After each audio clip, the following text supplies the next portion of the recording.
సంఘాన్ని ఎత్తిపట్టి చెబుతున్నాడు. ఒక సంఘాన్ని ఎత్తిపట్టి చెబుతున్నాడు. సంఘము అంటే ఈ గోడలు కాదు, ఈ పిల్లర్లు కాదు, ఈ కట్టుకున్నటువంటి ఈ అందమైన ఈ బిల్డింగ్ కాదు. సంఘం అంటే ఇదేది కూడా కాదు. సంఘం అంటే మనమందరము సమూహముగా కూడి ఉన్నామే, మనమే సంఘం. ప్రియులారా, ఈ సంఘం కొరకు యేసుక్రీస్తుల ప్రభుల వారు తన రక్తమును చిందించినాడని, ఈ సంఘము పరిశుద్ధంగా ఉండాలని, ఈ సంఘములో కలంకాల ముడతలు ఉండకూడదని తను తాను అప్పగించుకున్నాడని, సమర్పించుకున్నాడని ఎఫెసీయులకు రాసిన పత్రిక 5వ అధ్యాయంలో 27వ వచనంలో మనం చూస్తాం. సంఘం కొరకు యేసు ప్రభుల వారు వీళ్ళారా తన ప్రాణాన్ని అర్పించుతూ వచ్చాడు. సంఘము ఎలా ఉండాలని? పరిశుద్ధంగా ఉండాలని. సంఘము ఎలా ఉండాలని? పవిత్రమైనదిగా ఉండాలంటే పాపము చేయనిదిగా ఉండాలని తనను తాను సంఘము కొరకు సమర్పించుకున్నాడు. దేవునికి మహిమ కలుగును గాక. అయితే ప్రియులారా, ఆ సంఘము ఎలా ఉంది, ఆ సంఘము ఏ స్థితిలో ఉందో తన వాక్యము ద్వారా దేవుడు మనకు తెలియజేశారు. ఇక్కడ ఒకసారి చూద్దాం. ప్రకటన గ్రంథము 3వ అధ్యాయం 14వ వచనం నుంచి మనం ఒకసారి ధ్యానం చేద్దాం. ప్రకటన గ్రంథం 3వ అధ్యాయం 14వ వచనం. లవోదికయలో ఉన్న సంఘపు దూతకు ఇలాగు రాయును, ఆమేన్ అనువాడును, నమ్మకమైన సత్య సాక్షియు, దేవుని దృష్టికి ఆదియునైన వాడు చెప్పు సంగతులేమనగా, నీ క్రియలను నేను ఎరుగుదును, నీవు చల్లగానైనను వెచ్చగానైనను లేవు, నీవు చల్లగానైనను వెచ్చగానైనను ఉండిన మేలు, నీవు వెచ్చగానైనను చల్లగానైనను ఉండక నువ్వు వెచ్చగా ఉన్నావు గనక నేను నిన్ను నా నోట నుండి ఉమ్మివేయ ఉద్దేశించుచున్నాను. చిన్న ప్రార్థన చేసుకుందాం.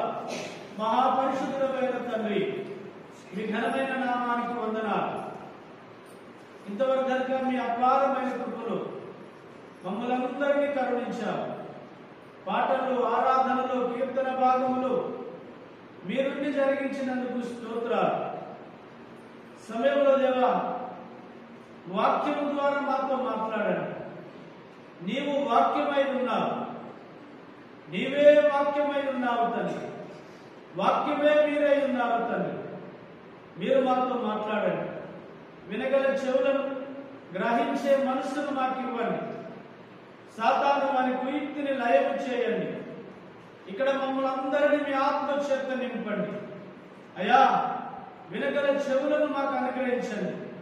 మీరే మహిమ పొందుమని, ప్రతి హృదయమును మీరు తెరవమని నీకే మహిమ చెల్లిస్తూ యేసు నామమున ప్రార్థించి వేడుకొనుచున్నాను తండ్రి, ఆమేన్. వీళ్ళారా, ఈ ప్రకటన గ్రంథాన్ని దేవుడు తన భక్తుడైన యోహాను గారి ద్వారా రాయించుకున్నాడు. ప్రకటన గ్రంథము 3 విషయాలను తెలియజేస్తుంది. ఎన్ని విషయాలు కాదు? 3 విషయాలను తెలియజేస్తూ ఉంటుంది. ప్రకటన గ్రంథము 3 భూత, వర్తమాన, భవిష్యత్తు కాలాలను తెలియజేస్తూ ఉంటుంది. వినారా, జరుగుతున్న దానిని, జరిగిన దానిని, జరగబోతున్న దానిని, వీటినే భూత, వర్తమాన, భవిష్యత్ కాలాలు అంటారు. ఈ ప్రకటన గ్రంథంలో చాలా విలువైన మాటలు ఉంటాయి. ఇది యేసు ప్రభు యోహాను గారికి పద్మాసు దీపంలో ఉన్నప్పుడు ఆయన మాట్లాడి రాయించినటువంటి గ్రంథం ఇది. దేవునికి మహిమ కలుగును గాక. ప్రియులారా, మనము చదువుకున్నటువంటి దేవుని యొక్క వాక్య భాగములో చూసినట్లయితే లవోదియకలో ఉన్న సంఘము కొరకు మాట్లాడుతున్నాడు. ఇక్కడ లవోదియకలో ఉన్న సంఘము కొరకు. సంఘం అంటే ఏమనుకున్నాం? మనమందరము సమూహముగా కూడితే మనమందరము కలిపితేనే సంఘము అయ్యింది. ఇది దేవుని సంఘం, స్వశక్తి సంఘము కాదు. స్వశక్తి సంఘాలలో ఉండేది వేరు, దేవుని సంఘములో ఉండే క్రమాలు వేరు. అయితే ప్రియులారా గమనించదా, ఈ సంఘమట ప్రియులారా ఈ సంఘానికి ఏమని తెలియజేస్తున్నాడు అనంటే, నీవు చల్లగానన్న ఉండు, లేదంటే వెచ్చగానన్న ఉండు. దేవుడికి మహిమ కలుగునుగా. చూడండి ప్రియులారా, ఈ సంఘము ఏ స్థితిలో ఉంది అని మనం ఆలోచిస్తే నులువెచ్చని స్థితిలో ఉందట. ఏ స్థితిలో ఉన్నదట ప్రియులారా? నులువెచ్చని స్థితి. గోడ మీద పిల్లు ఉంటుందండి, గోడ మీద పిల్లు ఉన్నది, పుట్టి మీద పాలు ఉన్నది. పిల్లి గోడ మీద ఉన్నది, దానికి సమయం దొరికింది అనుకోండి అటువైపు వెళ్తుంది, సమయం దొరకలేదు అనుకో ఇటువైపు వెళ్తుంది. ఆ స్థితిలో సంఘము ఉండకూడదు ప్రియులారా. నులువెచ్చని స్థితి అంటే మధ్య రకపు స్థితి, మధ్య రకపు స్థితి. అయితే ఉంటే బలంగా దేవునిలోనైనా ఉండాలి, లేదంటే దేవునిలో ఉండకూడదు. చల్లని వారు ఎవరంటే ప్రియులారా, ఈ చల్లని వారు ఎవరని మనం చూసుకోగలుగుతామంటే ఆత్మ సంబంధమైన విషయాల గురించి మాట్లాడుతున్నాడు. చల్లగా ఉండడము క్రీస్తులో ఆయన సువార్తను కానీ పూర్తిగా నిరాకరించడం, లేక బహిరంగంగా సువార్తను వ్యతిరేకించడం. దేవుని యొక్క పనిని నిరాకరించేవారు లేక వ్యతిరేకించేవారు వీరెవరంటే చల్లని వారు. అంటే వారు దేవుని విషయాలలో ఇన్వాల్వ్ కారు. దేవుని పని ఉంది అంటే దాన్ని ఒక పట్టుదలతో కానివ్వండి, సువార్త చెప్పవెళ్ళాలి అనుకున్నా దానికి సమర్పణ కలిగి లేకపోవడం,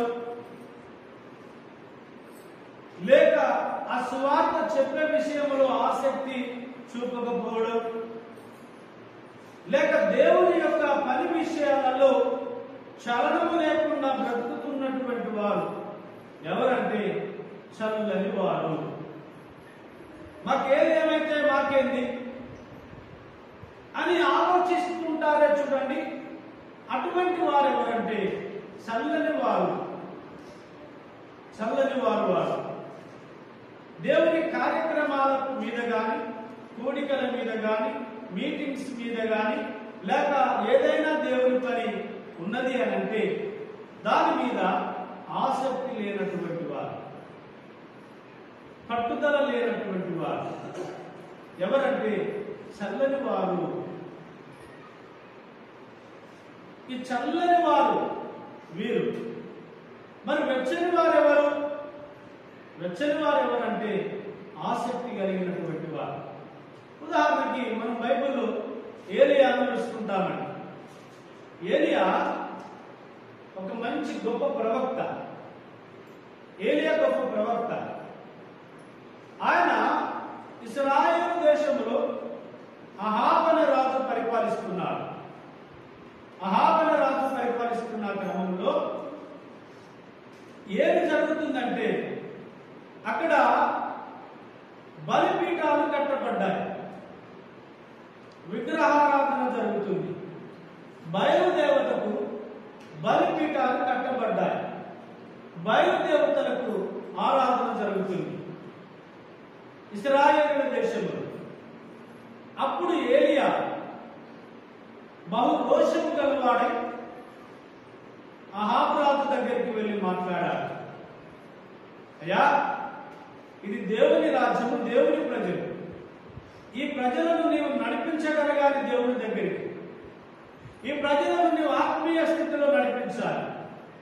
దేవుని యొద్దకు నడవవలసిన ప్రజలను మరి విగ్రహారాధన వైపు నడిపిస్తున్నారు.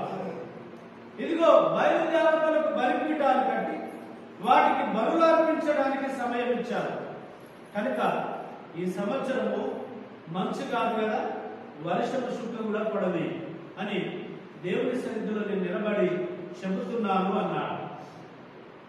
వీళ్ళారా ఒక మాట ఆలోచించదా, ఏలియా ఎవరు ఎక్కడ వెళ్తే నాకేంది, వారందరితో నాకేమి పని, నేను రాజును కాదు, నేను వీరిని పరిపాలిస్తలేను, వీరితో నాకేమి పని అని అనుకున్నాడు అనుకుందాం. అలా అనుకుంటే ఆయనకు దేవుని విషయాలు తెలిసే ఉందామా? దేవుడు ఇలాంటి వాడు అనే సంగతి ఆ హాబుకు తెలిసేది అనుకుందామా? దేవుని ప్రజలు పాడవకూడదు, దేవుని ప్రజలు దేవుని వైపు వెళ్ళాలి, దేవుని ప్రజలు దేవుని సన్నిధికి వెళ్ళాలి, దేవుడెవరో దయ్యమెవరో తెలుసుకోగలగాలి అని అహాబు రాజులు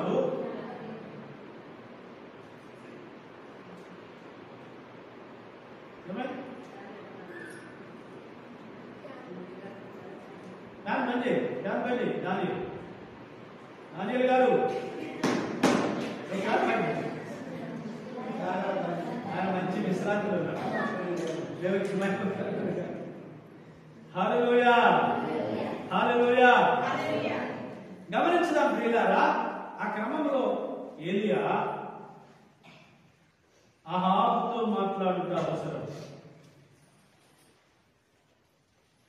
18వ అధ్యాయంలో మనం చూస్తే, మొదటి రాజుల గ్రంథం 18వ అధ్యాయంలో దేవుడెవరు దయ్యమేవుడు మనం తెలుసుకుందాం రండి అని పిలుస్తాడు. బయలు ప్రవక్తలు 450 మంది బయలు ప్రవక్తల్ని పిలుస్తాడు ఏలియా.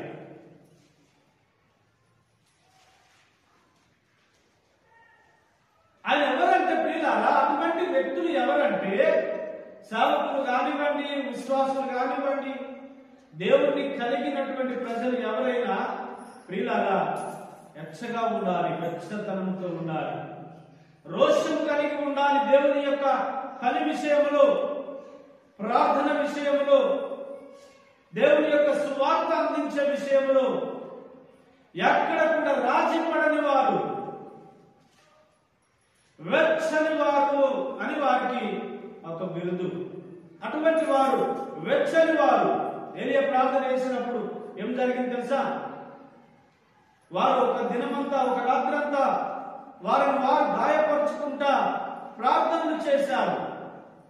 వారు దేవతకు ప్రార్థనలు చేశారు. రాలే. హెద్దేవ చేశాడు ఏలియా. పడుకున్నాడేమో, నిద్ర లేపండి, త్రోవలో నడుస్తున్నాడేమో, కూరుకుతున్నాడు, ఎన్నో మాటలు హెద్దేవ చేశాడు. ప్రియులారా గమనించండి, ఆ ఒక్కడైనటువంటి ఏలియా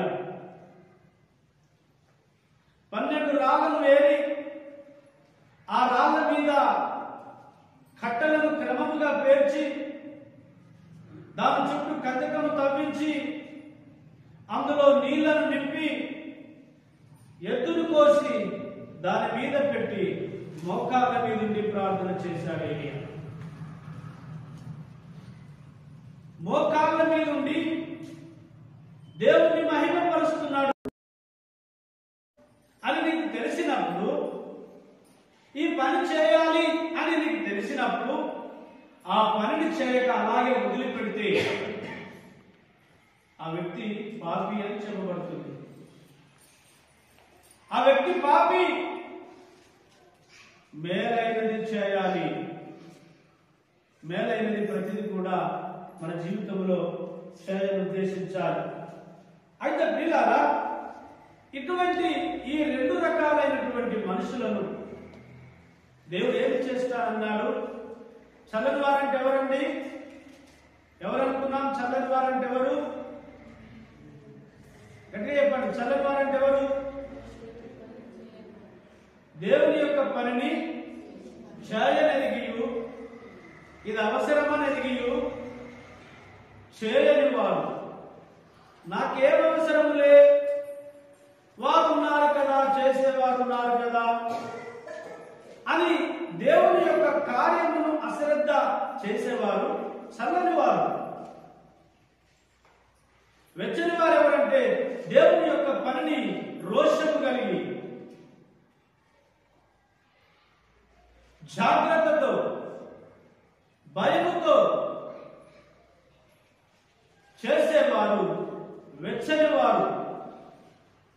సువార్త కానివ్వండి, మందిరంలో ఊడవడం కానివ్వండి, సాపలు వేయడం కానివ్వండి, చీరలు వేయడం కానివ్వండి, బాత్రూములు కడగడం కానివ్వండి, పోయినాక వీటన్నిటి ఒక జాగ్రత్త చదవడం కానివ్వండి,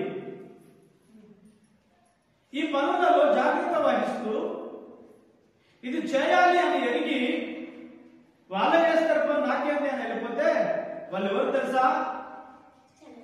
సభని వాళ్ళు. ఇది చేయాలి, నా బాధ్యత, ఇది నా బాధ్యత, ఇది నా మందిరం, నా సంఘం, నేనేదో ఒకటి చేయాలి అని రోషము కలిగి ఉంటారే, జాగ్రత్త కలిగి ఎవరైతే ఉంటారో వారు వెచ్చని వారు. వీళ్ళగా గమనించండి. అయితే వెచ్చగా లేక చల్లగా ఈ రెండు స్థితులలో లేకపోతే దేవుడు అంటే వారిని ఏం చేస్తారట?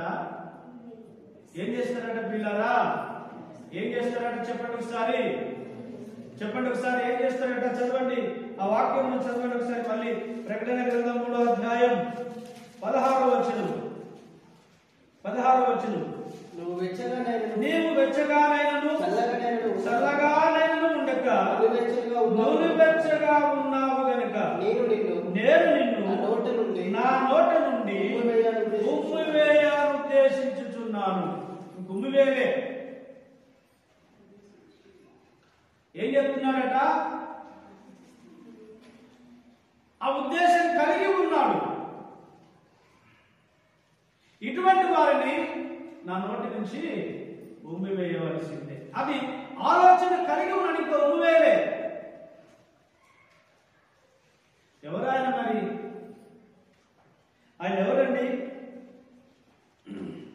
ఈ 14వ వచనంలో రెండో లైన్ ఆమె అనువాడును నమ్మకమైన సత్య సాక్షియు దేవుని సృష్టికి ఆదియునైన వాడు చెప్పు సంగతులు ఏమనగా.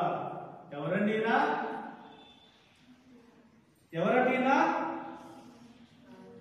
నమ్మకమైన సత్య సాక్షి, దేవుని సృష్టికి ఆదియునైనటువంటి వాడు. అంటే ఎవరంటే మనం ఆరాధిస్తున్నటువంటి యేసుక్రీస్తుల ప్రభువుల వాడు. మనం ఆరాధిస్తున్నటువంటి యేసుక్రీస్తుల ప్రభువుల వారు ఈ మాటలు చెబుతున్నాడు.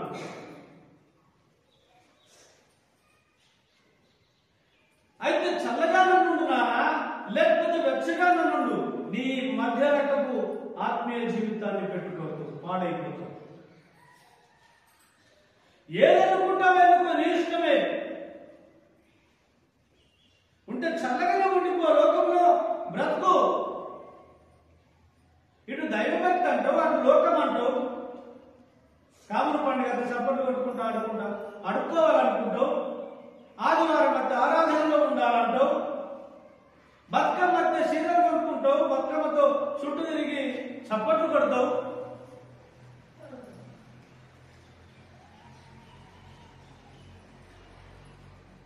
అన్ని జీవితంలో లోకానుసారమైన క్రియలు కలిగి ఉండేవాడు. ఏదైనా ఒక పని మాత్రమే చెయ్యి, ఏదైనా ఒక పనే చెయ్యి. అన్ని పనులు అన్ని రుబుకి రాగానే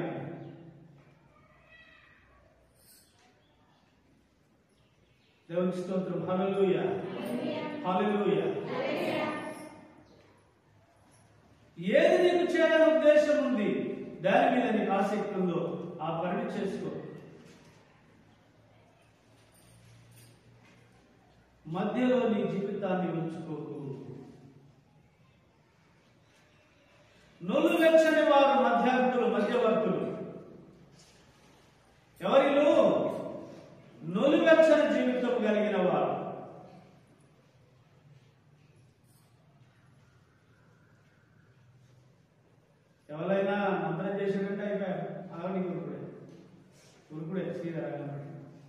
బొట్టు పెట్టించుకుందాం. ఆ మధ్యలో అక్కడ ఒకటి మన సేవలు చాలా మంది మన విశ్వాసులు వెళ్ళినట్టు నాకు ఇన్ఫర్మేషన్ వచ్చింది. నేను విన్నాను ఆ మధ్యలో కొడుకు బాగలేదంటే లేకపోతే ఆ కోడలు బాగలేదంటే వెళ్ళి చూసి బొట్లు పెట్టించుకొచ్చుకోవడం.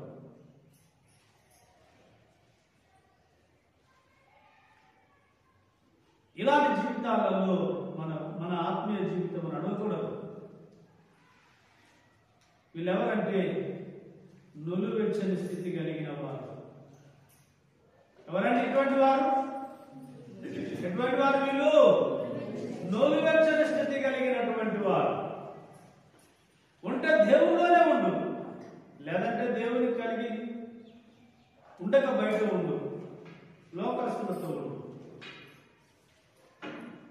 లేదంటే దేవుడు నమ్ముకున్నావా, దేవుని యొక్క క్రమాలలో బలంగా ఉండు. దేవుడు చెబుతుంది అదే.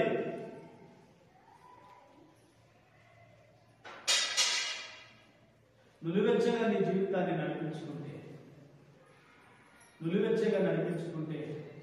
దేవుడు ఏమన్నాడంటే, నేను అటువంటి వారిని ఉమ్మివేయ ఉద్దేశించుతున్నాను. ఉమ్మివేయ నేను ఉద్దేశించుతున్నాను. మరింతకు ఈ లవోదికలో ఉన్న సంఘము ఏ స్థితిలో ఉంది? ఏ స్థితిలో ఉంది ఒకసారి చూద్దామా? 17వ వచనం, నీవు దౌర్భాగ్యుడవును, దిక్కుమాలిన వాడవును, దరిద్రుడవును, గుడ్డివాడవును, దిగంబరుడవునై ఉన్నావని ఎరగక నేను ధనవంతుడను, ధనాభివృద్ధి చేసి ఉన్నాను, నాకేమీ కొదవలేదని దేవునికి మహిమ కలుగును గాక. ఇప్పుడు ఆ సంఘం యొక్క స్థితిని చెబుతూ వచ్చాడు.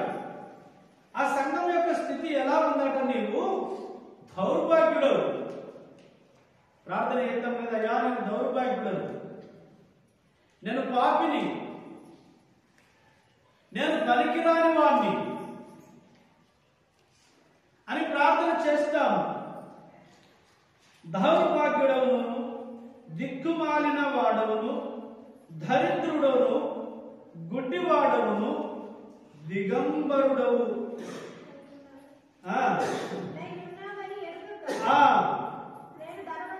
నేను ధనవంతుడను, ధనవృద్ధి చేసి ఉన్నాను, నాకేమి కొదవా అని అనుకుంటున్నాను. కానీ ఆ సంఘం స్థితి మొదటిది ఏంటిదంటే, ఆ సంఘం ఏ స్థితిలో నడవబడుతుందంటే దౌర్భాగ్యపు స్థితిలో ఉంది, దిక్కుమాలిన స్థితిలో ఉంది, దరిద్రతలో ఉంది, గుడ్డితనములో ఉంది. యేసు ప్రభు సువార్తలలో గుడ్డివారి కొరకు చాలా మాట్లాడుతూ వచ్చారు. యోహాను సువార్త 9వ అధ్యాయంలో ఒక గుడ్డివాడు తోపక్కన కూర్చొనయ్యా నన్ను స్వస్థపరచు అని పోతే ఉమ్మి వేసి ఆ ఉమ్మితో బురద చేసి ఆ కన్ను మీద రాశాడట. రాసి సిలోహేము అనే కోనేటిలోనికి వెళ్ళి కడుక్కో బాబు అని చెప్పాడు. ఎందుకు చెప్పాడు అంటున్నాను ఈ మాట? ఎందుకు చెప్పాడు అంటే ఆ వ్యక్తి ఇంకా గుడ్డితనంలోనే బతుకుతున్నాడు. విశ్వాసిగా ఉండి దేవుడు ఎవరో తెలుసుకొని దేవుని యొక్క క్రియలను ఆపాదించుకోలేడు, వినియోగించుకోలేడు. దేవుని యొక్క వాక్యానుసారముగా తన జీవితాన్ని నడిపించుకుంటున్నాడు. ఇంకా ఆ వ్యక్తి కడగబడలేడని అర్థం దానికి. మనలో కూడా దేవుని వాక్యాన్ని విని వాక్యానుసారముగా మన ఆత్మీయ జీవితాన్ని నడిపించుకొని ప్రతి వ్యక్తి గుడ్డివారే. ఇంకా చీకటి పాపంలోనే బ్రతుకుతున్నావు, ఇంకా కళ్ళు మూసుకుంటూ బ్రతుకుతున్నావు, పాపం అనేది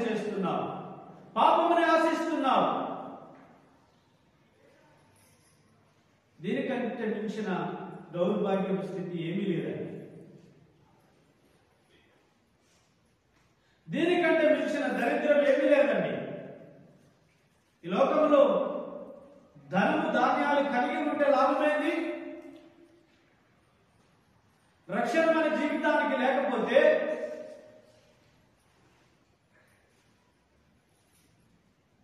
నులివెచ్చని స్థితిలో మనము బ్రతికితే ఈ సంపాదించిన ధనం ఉంటేంది లేకపోతే ఏంటండి? ఏమైనా ప్రయోజనమా దాని కొరకు? అది ఉంటే ఏమైనా లాభం ఉందా? అది ఈ లోకంలో బ్రతికినంతసేపు మనల్ని మన కుటుంబాన్ని పోషించడానికి మాత్రమే. అంతకు మించి ధనము మనల్ని పరలోకానికి తీసుకెళ్ళదు.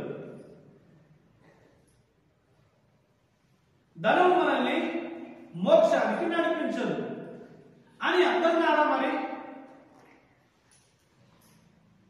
అందుకే మత్తయి వార్త 6వ అధ్యాయంలో పరలోకపు ప్రార్థన నేర్పించాడు శిష్యులకు. నేడు మా అనుదిన ఆహారమును మాకు దయచేయము. ఎవరైనా చేస్తున్నామా ఈ ప్రార్థన? చెప్తున్నారా? ఈ దినము నాకు ఆహారం కావాలి, ఈ దినము నాకు వస్త్రము కావాలి, ఈ దినము నాకు త్రాగడానికి నీళ్లు కావాలి దేవా, నీవు దయచేయి అని ప్రార్థన చేస్తున్నారా? ఈ ప్రార్థన మన జీవితానికి కావాలి.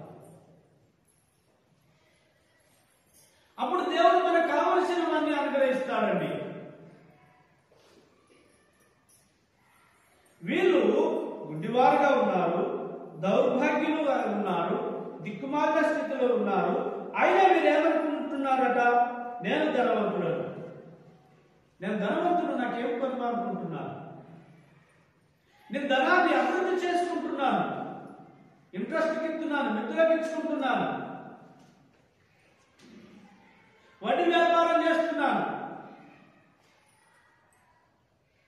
నా ఆస్తి అంతస్తులు పెరుగుతుంది, నాకేం తక్కువ అనుకుంటున్నాను. ఆ సంఘంలో ఉన్నవారు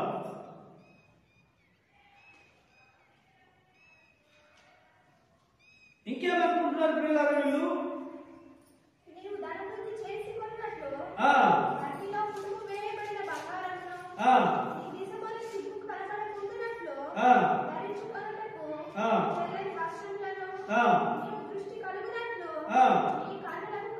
కాటుకను నా యొద్ద కొని మరి నీకు బుద్ధి చెప్పుచున్నాను. ఏమనుకోవాలట? నీ కనులు కనబడాలంటే పిల్లలకు కాటుక పెడతారు కదా, చంటి పిల్లలకు కాటుక పెడతారు కదా, కంటి రెప్పలకు. ఎందుకు పెడతారు? అది ఎందుకు పెడతారట? అంతే కదా. దేవునికి మహిమ కలుగుతుంది. పిల్లలు చిన్న పిల్లలుగా ఉన్నప్పుడు కాటుక ఎందుకు పెడతారంటే, ఇప్పుడు పెడుతున్నో లేదో తెలియదు కానీ చిన్నప్పుడైతే పెడతారు.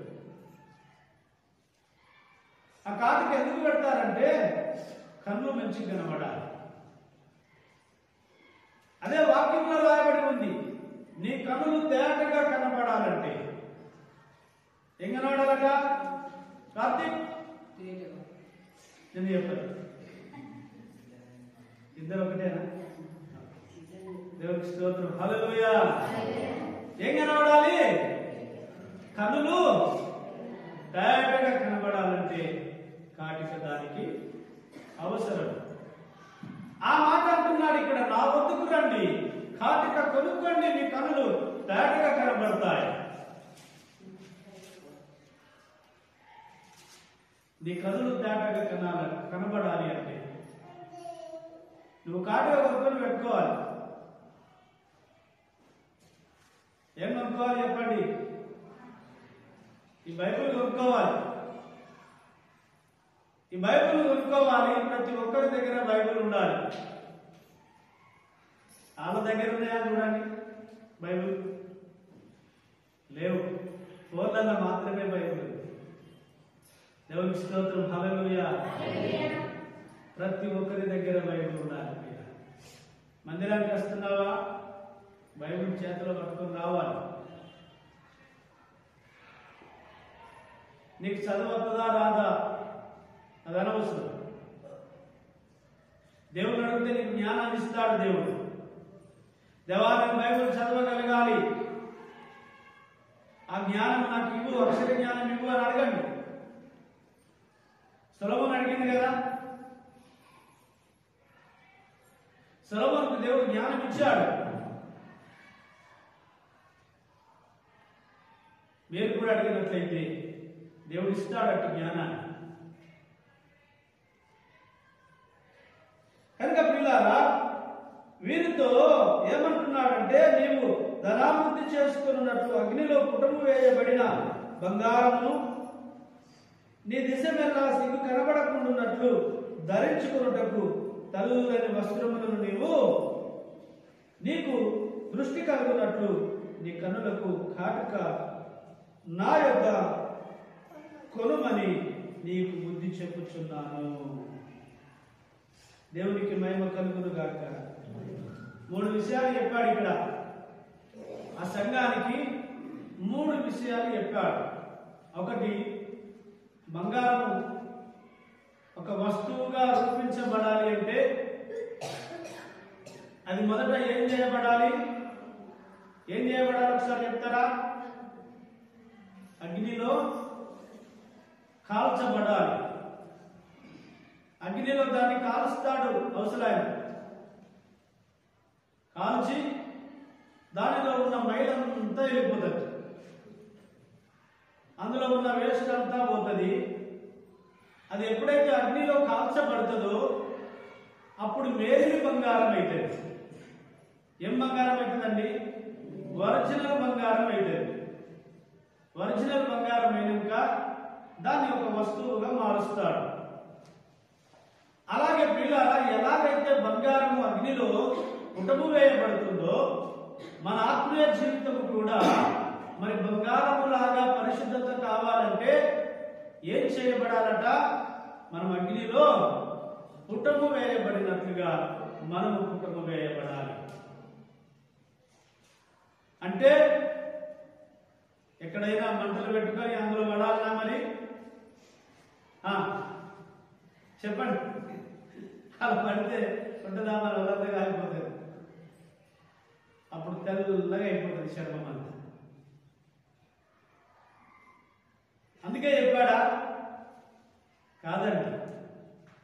మనం బంగారము పుటము వేయబడినట్లుగా పరిశుద్ధత లోనికి మనం రావాలంటే, ఆ తెల్లని వస్త్రాలను మనం ధరించుకోవాలంటే వీళ్ళగా మనము వాక్యం అనే ఉదక స్నానం చేయాలి. ఏం చేయాలి వీళ్ళగా? వాక్యం అనే ఉదక స్నానాన్ని చేయాలి. అంటే మన జీవితాన్ని, మన పాపాలన్నిటినీ కడిగి వేయబడాలి. మన పాపం అంతా కడిగి వేయబడాలి. అందుకే 51వ కీర్తన 5వ వచనములో దావీదు యొక్క ప్రార్థన ఉంటుంది. ఒకసారి చూడండి, ఆయన ఎలా కడగమంటున్నాడో అక్కడ తెలియజెప్పాడు. దేవా నన్ను కరుణింపుము, నా అతిక్రమాలను తుడిచివేయము. ఏం క్రమాలట ప్రియారా? ఒక్క నిమిషం. ఏం క్రమాలు? మాట్లాడాలి, అందరూ మాట్లాడాలి. ఏం క్రమాలండి? అతిక్రమం అంటే అర్థం తెలుసు కదా? అతిక్రమం అంటే ఏంటిది? అతిక్రమం అంటే ఏంటి ఒకసారి చెప్తారా? పద్ధతులకు విరోధంగా నడిచే వ్యక్తి. ఆమె ఒకసారి గట్టిగా చెప్పని కొడదామా ఆ మాట?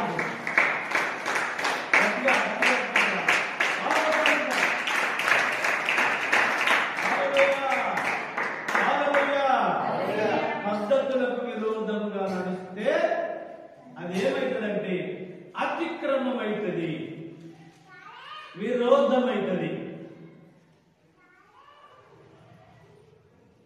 అంటే దావీదు పద్ధతులకు విరోధంగా నడిచిన వాడు.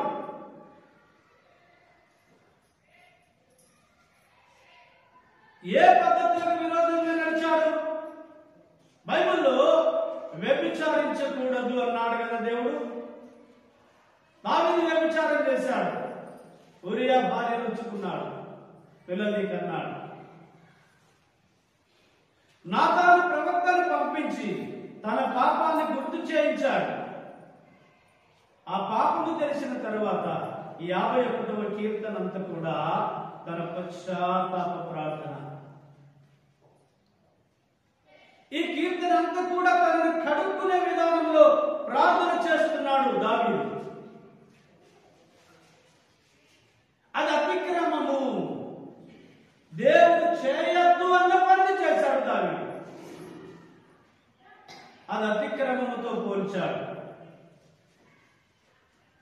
అయితే పిల్లారా, అప్పుడు దావీదు ప్రార్థన చేస్తున్నాడు కీర్తన 51వ అధ్యాయంలో. అయ్యా, నా అతిక్రమాలను ఏమన్నాడు అక్కడ? తుడిచివేయి. తర్వాత ఏమన్నాడు? నా దోషము పోవునట్లు నన్ను బాగుగా కడుగయ్యా, నా పాపం పోవునట్లు నన్ను పవిత్రపరచు. నా అతిక్రమాలు, నా తిరుగుబాటు అంతా కూడా నాకు తెలుసు. నేను ఎక్కడెక్కడ పాపం చేశాను, ఎవరితో పాపం చేశాను, ఎక్కడ నేను అతిక్రమించాను నీ ఆజ్ఞలు నాకు తెలుసు. అవన్నీ కూడా నా పాపం ఎల్లప్పుడు నా ఎదుటనే ఉన్నది. నీకు కేవలము నీకే నేను విరోధముగా పాపము చేసి ఉన్నాను. నేను చెడు కార్యాలు చేసి ఉన్నాను. అవునా? నీతిమంతుడవుగా అగుపడుచున్నావు, నిర్మూలుడవుగా అగుపడుచున్నావు. నేను పాపములో పుట్టిన వాడను, పాపములోనే నా తల్లి నన్ను గర్భము ధరించింది. నీవు అంతరంగములో ఏం కోరుతున్నాడట? ఆయన సత్యాన్ని కోరుతున్నాడు, పరిశుద్ధతను కోరుతున్నాడు. ఏమన్నాడు అక్కడ మళ్ళీ? అంతర్యమున నాకు జ్ఞానమును తెలియదే, నేను పవిత్రుడను కావాలి. ఈసోపుతో నన్ను కడుగు, ఈ మాము కంటే తెల్లగా నన్ను కడుగు అని ప్రార్థిస్తున్నాను.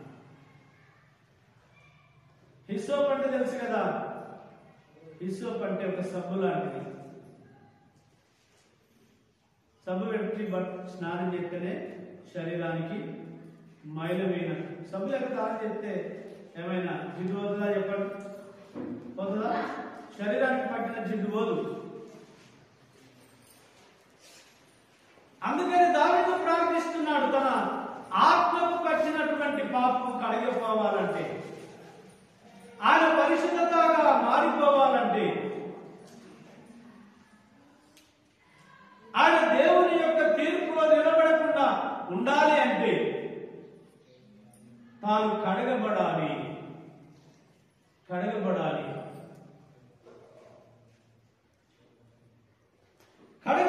తాను. అందుకే అయ్యా, ఈ సోపుతో నన్ను కడుగు, హిమాము కంటే తెల్లగా నన్ను కడుగు. హిమాం అంటే మంచు గడ్డలు. చూడండి, గడ్డలు ఉంటాయి కదా, మంచు గడ్డలు. వాటిని మీరు పట్టుకొని చూడండి, అందులో ఎక్కడైనా చిన్న నల్లటి వస్తువు ఏదంటే స్పష్టంగా మనకు కనబడుతుందండి. అంత పరిశుద్ధత నాకు కావాలి అని ఈ 51వ కీర్తన అంతా కూడా తాను పశ్చాత్తాపపడి ప్రార్థన చేశాడు. మన జీవితం కూడా కడగబడాలి అంటే, ఈ నులివెచ్చని జీవితం మనలో నుంచి పోవాలంటే, మనము వెచ్చదనముకు రావాలంటే, దేవుని యొక్క పరిశుద్ధతలోనికి మనము రావాలంటే, ఈ గుడ్డితనము పోవాలంటే, ఈ దరిద్రత పోవాలంటే, ఈ పాపం అనే జీవితం మన జీవితంలో నుంచి పోవాలంటే, మనము కడగబడాలి అంటే ప్రియులారా, దీనికి పశ్చాత్తాప ప్రార్థనే మనకు అవసరం. ఈ పశ్చాత్తాప ప్రార్థనే మన జీవితాన్ని కడిగి వేసేది. ఈ పశ్చాత్తాప ప్రార్థననే మనల్ని పరిశుద్ధులుగా చేసేది. కనుక పిల్లరా, ఇదే అగ్నిలో పుటము వేయబడుట. పరిశుద్ధాత్మ చేత నింపబడాలి. మన పాపం ఎప్పుడు పోతుందో తెలుసా? మనం ఎప్పుడు పరిశుద్ధంగా మారతామో తెలుసా? మనం పశ్చాత్తాపపడి కన్నీళ్లు విడిచి ప్రార్థించినప్పుడు, పరిశుద్ధాత్మ దేవుడి యొక్క సహాయమును అడిగినప్పుడు, మనం ఎప్పుడైతే ఆత్మచేత నింపబడతామో ఆత్మదేవుడు మన నోటితో మన ఒక్కొక్క పాపమును ఒప్పింపజేసి మనల్ని పరిశుద్ధులుగా చేస్తాడు. అందుకే నేను వెనుక మంచిది, నేను వెళ్ళిన తర్వాత వేరొక ఆదరణకర్త మీ మధ్యలోనికి వస్తాడు అని చెప్పాడు యేసయ్య. ఆదరణకర్త మీ మధ్యలోనికి వస్తాడు. ఆదరణకర్తగా మన సమస్యలు, మన పాపమును, మన యొక్క సమస్త విధములైన వ్యతిరేకతను, అవిధేయతను తొలగింపజేసి మనల్ని పరిశుద్ధులుగా చేసి మనల్ని ప్రభు మార్గంలో నడిపించే వ్యక్తి ఆదరణకర్త. ఆయనే పరిశుద్ధాత్మ దేవుడు. దేవునికి మహిమ కలుగును గాక. హల్లెలూయా, హల్లెలూయా. కనుక ప్రియులారా, తెల్లని వస్త్రాలు, అప్పుడు మనము పరిశుద్ధులము అని పిలువబడతాం. మూడవది ఏం చెప్పాడంటే, నీ కన్నులకు కాటుక. అంటే మన కన్నులు దేవుణ్ణి చూడగలిగే కన్నులు కావాలి. పాపమును, లోకమును చూసే కన్నులు కాదండి. ఇతరులను చేసే పాపాలను చూస్తూ ఎత్తిపట్టి నొక్కి చెప్పే కన్నులు కాదండి.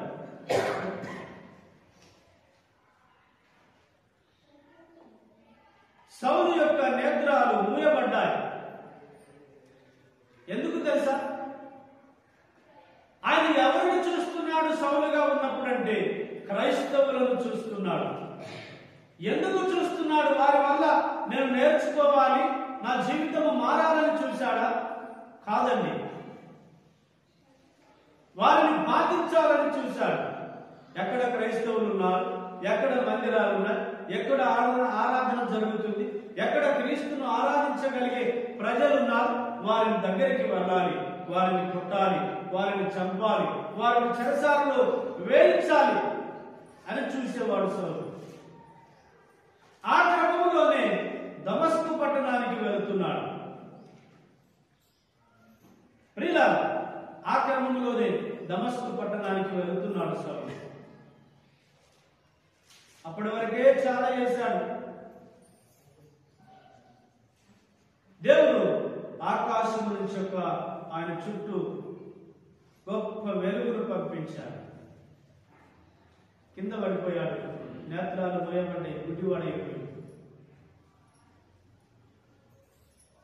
అననీయతో మాట్లాడినాడు, అయ్యా, తార్చులో ఉన్నటువంటి సౌలు అనేవాడు నీ దగ్గరికి వస్తాడు, వెళ్ళి ప్రార్థన చేయి. భయపడ్డాడు అననీయ. అయ్యో, ఆయన భయంకరుడు అయ్యా. లేదు లేదు, నా పని కొరకు నేను అతన్ని ఏర్పరచుకుంటున్నాను. ఆయన ఎలా వాడుకుంటాడు అననీయతో అన్ని విషయాలు దేవుడు చెప్పాడు. వెళ్ళి ప్రార్థన చేసినప్పుడు దేవుడిని చూసే నేత్రాలు, ఇతరులను ప్రేమించగలిగే నేత్రాలు, దేవుని యొక్క సువార్తను ప్రకటించే నేత్రాలు, దేవుని కొరకే పనిచేసే నేత్రాలు తెరవబడ్డాయి. అలాగే ప్రియులారా, ఈ కాటికను మనం కొనుక్కోవాలి. కొనుక్కోవాలంటే ఎక్కడో షాప్లో దొరికే కాటిక కాదండి. అది తెచ్చుకొని రోజు కళ్ళకు పెట్టుకోకండి. ఆ కాటిక కొరకు మాట్లాడతలేడు ఇక్కడ. వాక్యం అనే కాటిక, నీ జీవితాన్ని మార్చగలిగే కాటిక, దేవుని వైపు చూడగలిగే కాటిక ఏదంటే కేవలము వాక్యమే.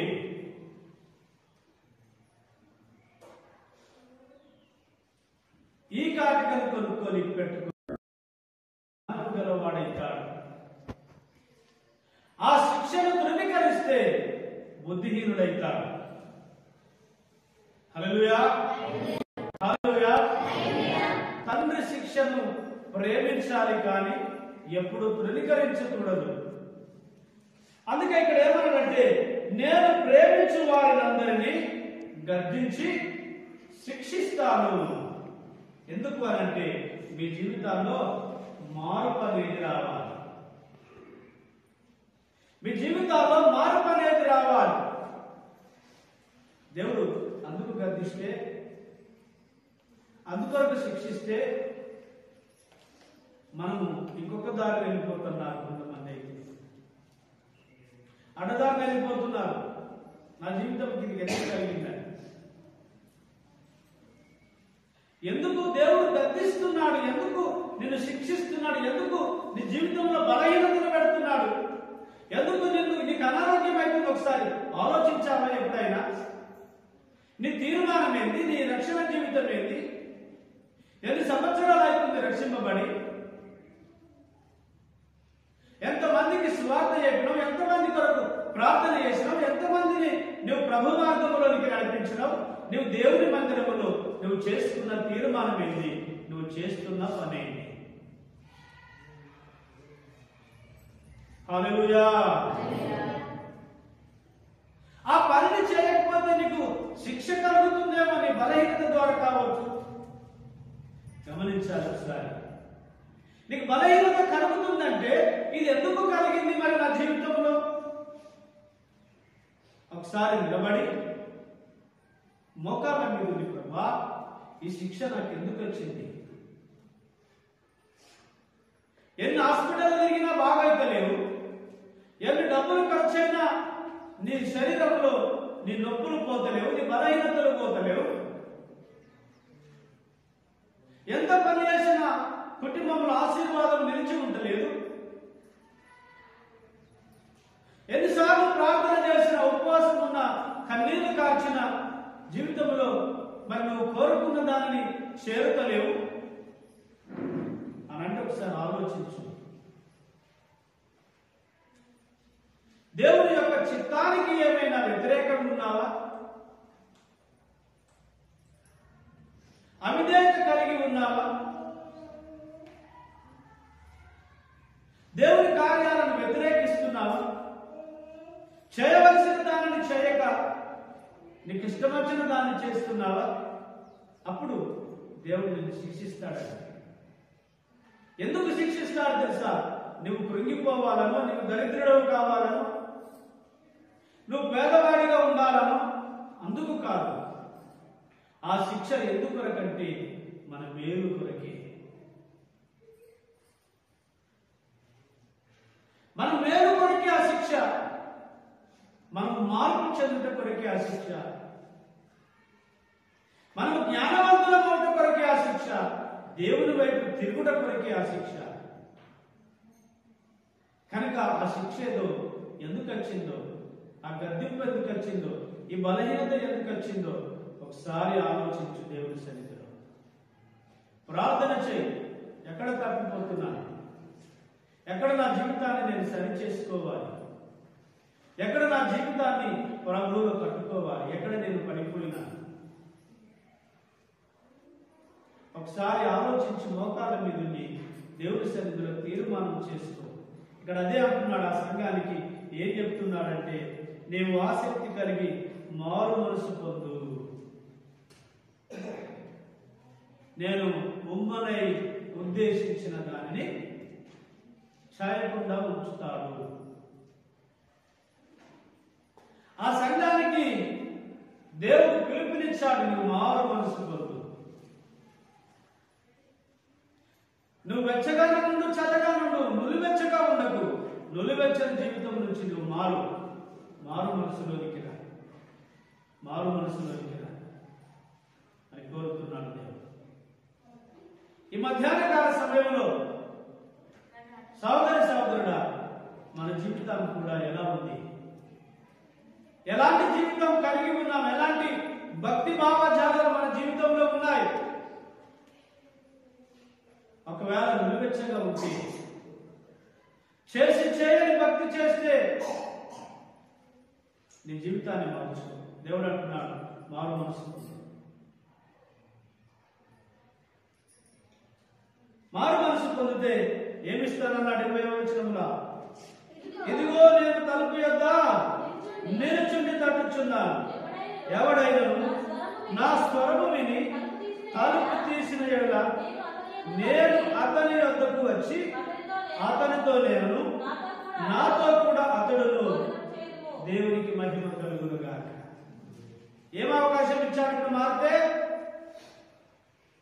మన జీవితాన్ని మార్చుకుంటేనట దేవుడు మన ఇంటిలోనికి వస్తాడట. ఆయన మనము కలిసి భోజనం చేసే అవకాశాన్ని ఇస్తున్నాడు.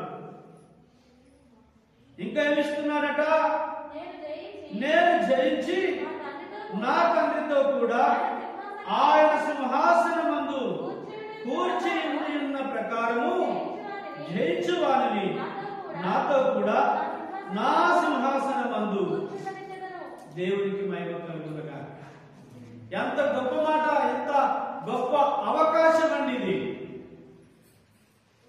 మన జీవితాన్ని మార్చుకుంటే ఆయనతో మనతో ఆయన కలిసి భోజనం చేసే అవకాశము. రెండోది, మనకు పరలోకములో ఉండే స్థానం ఏంటిదంటే ఆయన కూర్చున్న స్థానములో, ఆయన కూర్చున్న సింహాసనములో మనల్ని కూర్చోబెడతాడట. దేవునికి మహిమ కలుగును గాక.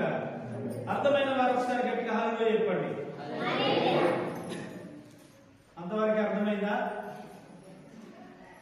అంతవరకే అర్థమైందా? మరొకసారి హల్లెలూయా చెప్పండి. మీకు ఎంతవరకు అర్థమైందో? దేవునికి మహిమ కలుగును గాక. హల్లెలూయా. మన జీవితాన్ని మార్చుకుంటే పిల్లరా పరలోకములో ఆయనతో ఉండే అవకాశాన్ని దేవుడు కలిగిస్తున్నారు. కనుక మన జీవితాన్ని మార్చుకుందాం, మారు మనసులోనికి నడిపిద్దాం. ఏం మార్చుకోవాలంటే నులివెచ్చని స్థితిని మార్చుకోవాలి. నులివెచ్చని స్థితిలో నుంచి వెచ్చగా ఉండే జీవితంలోనికి మనం వెళ్ళాలి. ఒకే తీర్మానం మీద నిలబడాలి. చావైనా బ్రతుకైనా ప్రభువా నీతోనే,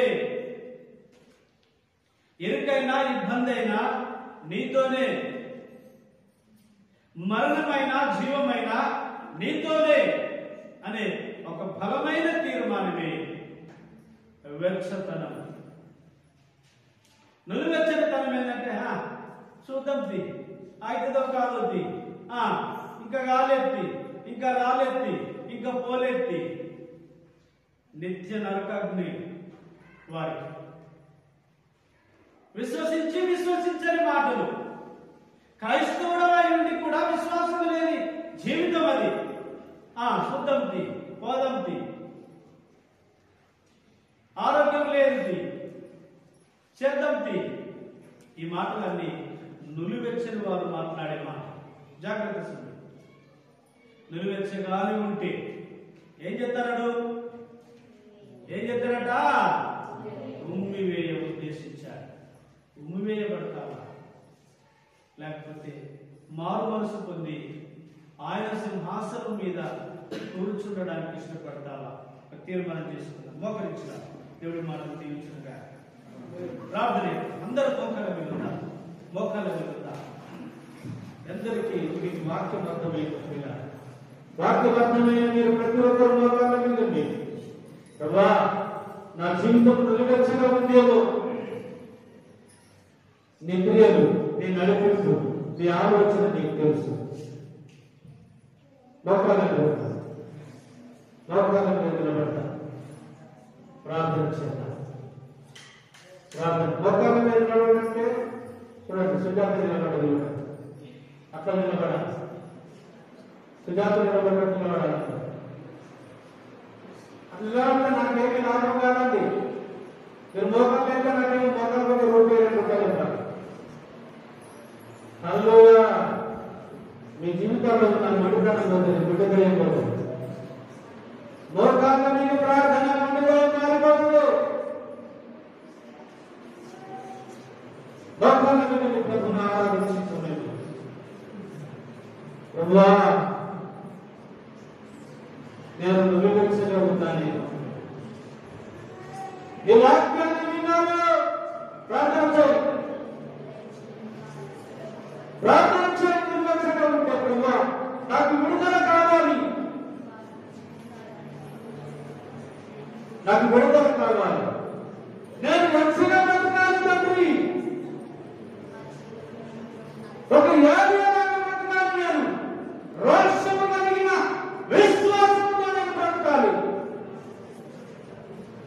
బ్రతికి బ్రతకని జీవితం నాకు అర్థం.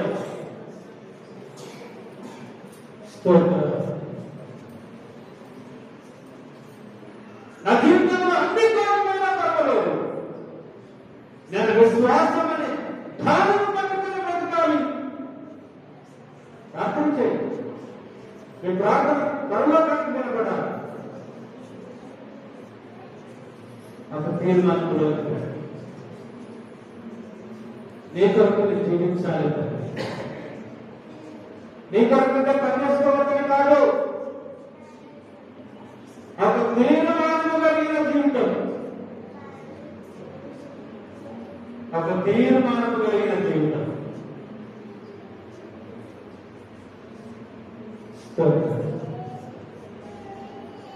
నీ సాన్నిధిలో ప్రేమించి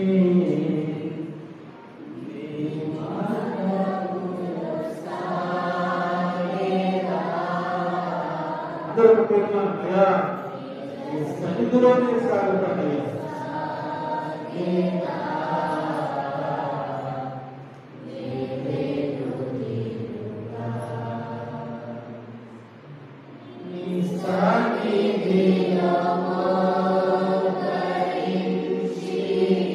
ఒప్పుకోరుతో ప్రార్థన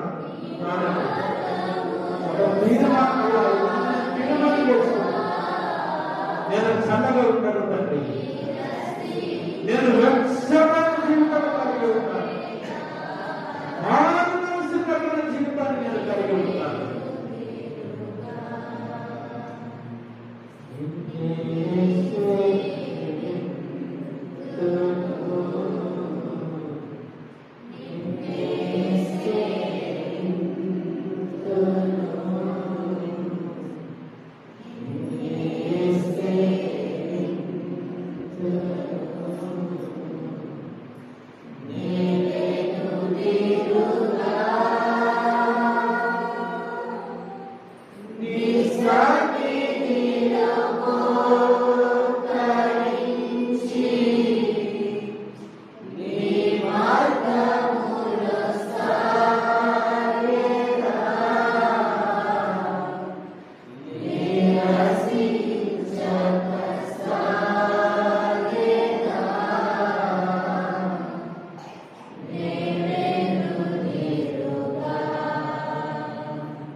చెప్పండి, వాక్యం కొరకు సమయం ప్రార్థన స్తోత్రం స్తోత్రం హల్లెలూయా హల్లెలూయా హల్లెలూయా.